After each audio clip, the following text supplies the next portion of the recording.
చూస్ country delight, live better. ఇప్పుడే country delight app ని download చేసుకోండి.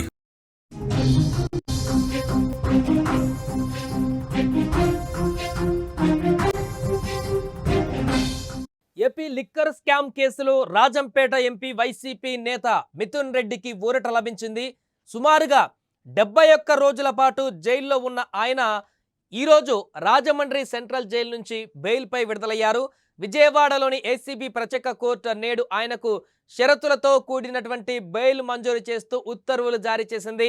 మిథున్ రెడ్డి విడుదల నేపథ్యంలో జైలు వెలుపల సందడి నెలకొంది. ఆయన తండ్రి మాజీ మంత్రి పెద్దిరెడ్డి రామచంద్రారెడ్డి కూడా జైలు వద్దకు వచ్చి కుమారుడికి స్వాగతం పలికారు.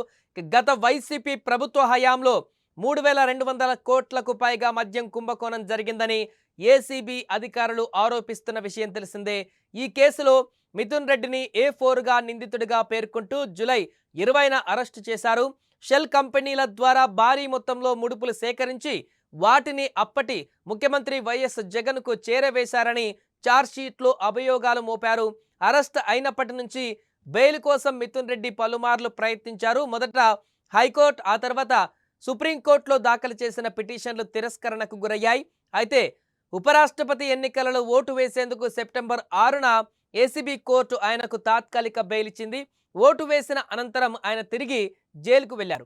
ఇటీవల సెప్టెంబర్ 19న సిట్ అధికారులు ఆయనను విజయవాడ కార్యాలయంలో విచారించారు. ఇదే కేసులో ఆరోపణలు ఎదుర్కొంటున్న కె ధనుంజయ రెడ్డి, పి కృష్ణమోహన్ రెడ్డితో పాటు భారతీ సిమెంట్స్ డైరెక్టర్ బాలాజీ గోవిందప్పకు కూడా ఏసీబీ కోర్టు బెయిల్ మంజూరు చేసింది.